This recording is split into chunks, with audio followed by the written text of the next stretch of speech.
तो बेटा next question की तरफ आगे बढ़ रहे हैं, ध्यान दीजिएगा, अच्छे से सुनिए।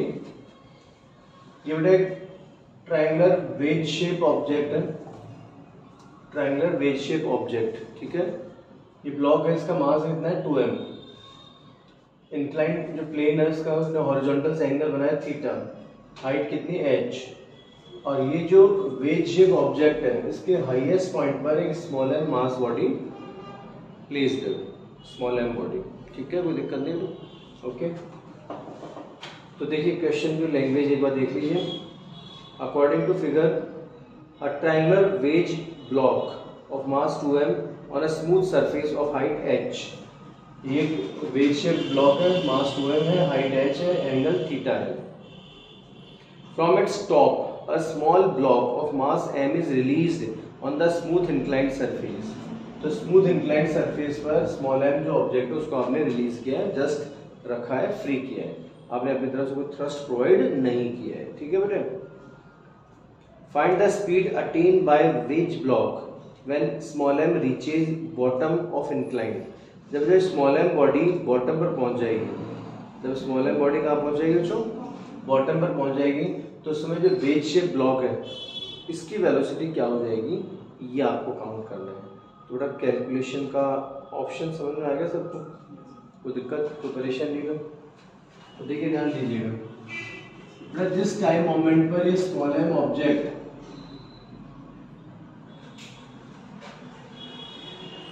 बॉटम पर अप्रोच करेगा,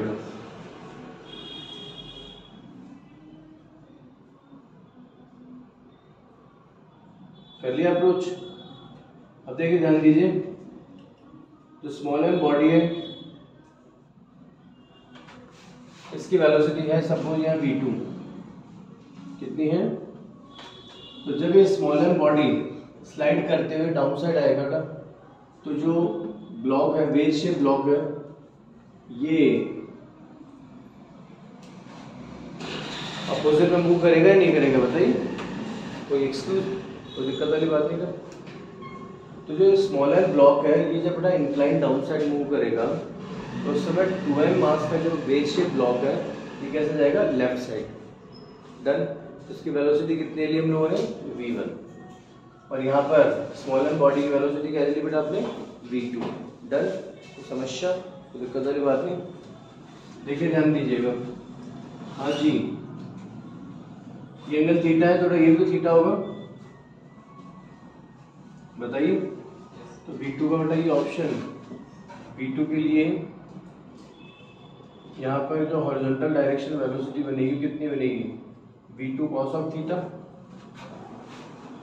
यस और नो, और एक component v2 sin of theta, done. तो समस्या दिक्कत नहीं है। अब अगर हम लोग फ्रेम ऑफ रेफरेंस के अकॉर्डिंग सोचें, तब v2 जो मतलब जो स्मॉल एम मास बॉडी है इसकी finally horizontal velocity v2 cos theta minus v1 होगी क्या, क्योंकि जब ये small m body down side जा रही है तो 2m बॉडी लेफ्ट साइड जा रही है, तो बेटा 2m मास के वेलोसिटी कितनी ली आप लोगों ने, v1। तो बेटा जो स्मॉल एम मास बॉडी इसकी हॉरिजॉन्टल डायरेक्शन वेलोसिटी फाइनली कितनी हो जाएगी, v2 cos theta minus v1, yes और नो, एनी एक्सक्यूज, कोई दिक्कत वाली बात नहीं है। तो ये कंडीशन आपके सामने है, ठीक है। तो समस्या आपका टारगेट क्या है, v1 टारगेट है, तो इसमें करना क्या पड़ेगा, जो हम लोगों ने हमेशा किया है वो पैटर्न से। एक्सटर्नल फोर्स कितना है, 0, तो सबसे पहले अपन क्या करें, सबसे पहले हम लोग इसमें कुछ ना कुछ कैलकुलेशन की जाए, तो चलो एक बार ट्राई करो आप लोग। हाँ बेटे, तो देखिए ध्यान दीजिए, एक्सटर्नल फोर्स कितना है, 0। सबसे पहले क्या करें, लीनियर मोमेंटम कंजर्वेशन को यूज कर लें। बच्चों ध्यान देना ढंग से, अच्छे से,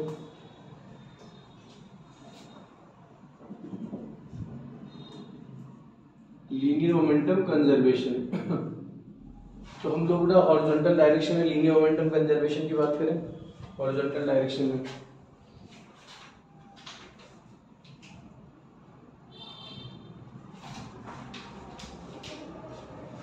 तो देखिए P initial is equal to P final. Initial तो कितना है, 0, कोई बॉडी मोशन में नहीं थे, इनिशियली 0, फाइनल में अगर बात करें तो देखिए फाइनल में स्मॉल m मास और इसकी हॉरिजॉन्टल वेलोसिटी कितनी, v2 cos theta minus v1, ठीक है। और कैपिटल M जो बॉडी तो बच्चों स्मॉल m बॉडी के लिए तो मास इनटू वेलोसिटी, तो मास और हॉरिजॉन्टल वेलोसिटी आपके सामने। अब जब 2m मास है वेज शेप ऑब्जेक्ट है उसके लिए क्या होगा बेटा, अगर ये पॉजिटिव डायरेक्शन नेगेटिव होगी ना तो minus 2m into v1, yes और नो, तो ट्रांसफर कर देंगे आप लोग। तो देखिए ध्यान दीजिएगा, तो 2m v1 is equal to m v2 cos theta minus v1 दे सकते हैं बच्चों, कोई एक्सक्यूज कोई दिक्कत नहीं था। तो इस सिचुएशन में अगर हम लोग थोड़ा सोचे टर्म, तो टारगेट क्या है तुम्हारा, टारगेट है v1 काउंट करना है तुम्हें, ठीक है। तो v1 काउंट करने के लिए यहाँ से v2 cos थीटा कितना हो गया, v2 cos थीटा कितना हो गया 2v1 और प्लस v1 तो 3v1 हो गया क्या, बताइए। एनी एक्सक्यूज, कोई दिक्कत कोई परेशानी है पक्का। चलिए थोड़ा और आगे बढ़ते हैं। वर्क एनर्जी थ्योरम पर बात करें, according to work energy theorem, तो देखिए इनिशियल काइनेटिक एनर्जी कितनी है, 0। स्टार्टिंग काइनेटिक एनर्जी ई की इनिशियल कितना है बच्चों, 0 है, डन है। इनिशियल तो कोई मोशन है ही नहीं। अब देखिए जब बॉडी नीचे आएगी ना तो क्या होगा, work done by gravity, against gravity नहीं होगा, सपोर्टिव होगा वर्क डन, ठीक है। mgh m मास g, और फाइनली बेटा बॉटम तक आने में हाइट कितनी कवर की, h mgh, यस नो। तो final velocity, final kinetic energy कितनी रही बेटा, is equal to final kinetic energy half 2m m v square, बताइए बच्चों, हाफ m v1 स्क्वायर हो गया, प्लस हाफ m बेटा वेलोसिटी कितनी है, v2 cos theta minus v1 square plus v2 sin theta square, कैसा होगा भाई, हाफ m v स्क्वायर होगा ना, तो देखिए इसका तो मास 2m और वेलोसिटी v1 स्क्वायर, और हाफ m v स्क्वायर तो मास तो m, और बेटा यहाँ पर स्मॉल m की रिजल्टेंट वेलोसिटी कितनी होगी, v2 cos theta minus v1 square और plus v2 sin theta square, समझ गए। दोनों परपेंडिकुलर डायरेक्शन, रिजल्टेंट वेलोसिटी क्या होगी, x कंपोनेंट और y कंपोनेंट को स्क्वायर करके ऐड करोगे, नहीं करोगे, पक्का, कोई एक्सक्यूज कोई दिक्कत, कंफर्म, ओके। तो देखिए दिमाग लगाइए, ढंग से सुनिएगा अच्छे से। इसी सिचुएशन में थोड़ा और आगे चलते हैं हम लोग। अब आप देख रहे हैं कि स्मॉल m थ्रू आउट आप कैंसिल कर सकते हैं क्या, स्मॉल m, ठीक है, स्मॉल m हम लोग थ्रू आउट कैंसिल कर दें और एक 2 एलसीएम लेके शिफ्ट कर दें, कितना रहा 2gh विजिबल लेके, तो बेटा कितना रहा 2gh इज इक्वल टू, ये कितना रहा 2v1 स्क्वायर प्लस, बेटे ध्यान दो अगर मैं आपसे कहूँ v2 cos थीटा, ध्यान दे रहे हो क्या बेटा, v2 cos थीटा कितना 3v1, v2 cos थीटा कितना बच्चों, तो देखिए 3v1 माइनस v1 तो 2v1 स्क्वायर, तो 4v1 स्क्वायर या plus v2 square sine square theta, बताइए कोई दिक्कत है क्या, कोई समस्या, कोई टेंशन वाली बात नहीं। अब बच्चों बात ये है कि जो v2 square sine square theta है उसको थोड़ा सा आपको नोटिस करना है, ठीक है।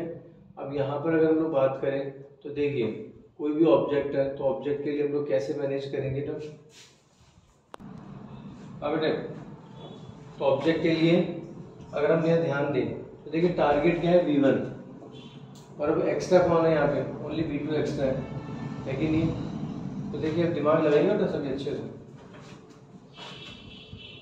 ये जो स्टेप आपके सामने है इस स्टेप को हम लोग थोड़ा फर्दर प्रोसीड करें। 2GH इज इक्वल टू बेटा 4V1 स्क्वायर प्लस 2V1, तो कितना हो गया 6V1 स्क्वायर प्लस, अब देखो V2 स्क्वायर, तो बेटा यहाँ से V2 की वैल्यू निकाल सकते हो क्या आप लोग? V2 equal to 3V1 upon cos theta, कर सकते हो? 3V1 अपॉन कॉस थीटा, और ये वैल्यू आप यहाँ प्लॉट कर दीजिए। V2 स्क्वायर, तो जब V2 स्क्वायर करने पर कितना आ जाएगा 9V1 square upon cos square theta into sine square theta. Okay बेटा, कोई दिक्कत नहीं। तो यहाँ से अगर देखें तो V1 square common, V1 square कितना रहा 6 plus 9 10 square theta. Then what is V1? 2GH upon 6 plus 9 10 square theta, सुन रहे हैं ना? और स्क्वायर डालने पर अंडर रूट में डाल देंगे। अब देखिए बेटा यहाँ ऐसा कुछ नहीं जो तुम्हारे को पता ना हो, ये क्वेश्चन का आंसर तुम्हारा सही है गलत है, आपके यहाँ पे डेटाबेस नहीं है। डेटाबेस में कैसे पता लगेगा कि जो भी लास्ट का आंसर है उसमें स्टैंडर्ड वैल्यू तो कुछ भी आ सकती है, लेकिन वेरिएबल सिर्फ गिवन ही आने चाहिए। और आपको गिवन वैल्यूज में क्या क्या थे, तुम्हारे पास हाइट थी h, तुम्हारे पास थीटा था, ठीक है। तो आप देखिए फाइनल आंसर में हाइट और थीटा आ रहे हैं, इसके अलावा जो भी है वो सारे स्टैंडर्ड जी वैल्यू, स्टैंडर्ड वैल्यू में कॉन्स्टेंट अमाउंट, बाकी डेटा आ रहे हैं, कोई दिक्कत नहीं। इसका मतलब तो ठीक है, क्वेश्चन समझ में आएगा पक्का अच्छे से, कोई एक्सक्यूज नहीं है। अब नेक्स्ट क्वेश्चन पर बात करते हैं, ध्यान देना, दिमाग लगाना। अ bullet of mass small m moving at speed v hits a ball of mass capital M kept at rest. Okay, देखिए बेटा एक बुलेट है, ठीक है, मास कितना है स्मॉल m, वेलोसिटी कितनी है इसकी v, और रास्ते में एक बॉल है सामने, ठीक है। बॉल का जो बॉल है वो रेस्ट कंडीशन में है और मास कितना है कैपिटल M, ये रेस्ट कंडीशन में बच्चों, ठीक, कोई दिक्कत नहीं। ओके, फिर क्वेश्चन क्या कह रहा है एक बार फिर से सुन लीजिए। A bullet of mass small m move with velocity v hits a ball of mass capital M kept at rest, ये रेस्ट कंडीशन में, और द इनिशियल वेलोसिटी 0 है। A small part of ball of mass small m1 break from ball and stick with bullet, ठीक है। Ball का small m1 मास ball से टूटकर अलग हो गया और बुलेट के साथ अटैच हो गया, ठीक। The remaining ball is found to move at a speed v1 in the direction of the bullet. जब बुलेट इसको हिट करके और आगे निकलेगी, तो जो बॉल है, बॉल में सपोज ये स्मॉल m1 मास अलग हो गया, तो बॉल का मास कितना हो गया m माइनस स्मॉल m1 हो गया क्या, और ये v1 वेलोसिटी से बुलेट की डायरेक्शन में ही चल रही है, और जो बुलेट है इसका टोटल मास कितना हो गया, इसका टोटल मास हो गया small m plus m1, small m मास तो ऑलरेडी था ही और m1 मास और अटैच हो गया, तो उस समय बुलेट की जो फाइनल वेलोसिटी है वो आपसे पूछी जा रही है। क्वेश्चन क्लियर हुआ है, डन, तो समस्या दिक्कत वाली बात नहीं ना। तो ये टारगेट है तुम्हारा, लैंग्वेज समझ में आ गई सबको, कोई समस्या किसी को, कोई दिक्कत वाली बात नहीं, कंफर्म। तो देखिए ध्यान दीजिएगा, सुनिएगा। तो उसमें हम लोग बुलेट की फाइनल वेलोसिटी निकालनी है, तो एक्सटर्नल फोर्स कितना है 0,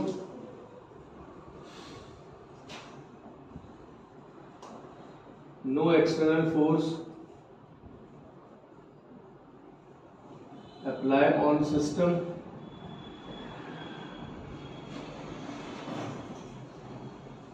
सो according to linear momentum conservation law, तो लीनियर मोमेंटम कंजर्वेशन ले, तो लीनियर मोमेंटम कंजर्वेशन क्या कहता है, P initial equal to P final. तो बिफोर कॉलिजन या बिफोर हिटिंग मोमेंटम कितना है, मास इनटू वेलोसिटी। हिट करने से पहले मोमेंटम कितना, मास इनटू वेलोसिटी, और हिट करने के बाद मोमेंटम कितना है, capital M minus m1 into v1 और plus small m plus small m1 into velocity of bullet. बताओ क्लियर है? Mass into velocity, mass into velocity. Target क्या है, टारगेट है वेलोसिटी ऑफ बुलेट। तो वेलोसिटी ऑफ बुलेट हम लोग count करने की कोशिश करें।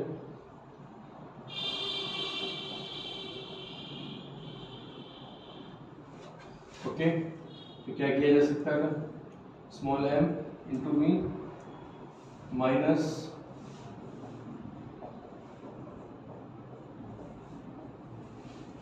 कोई एक्सक्यूज, कोई दिक्कत नहीं था।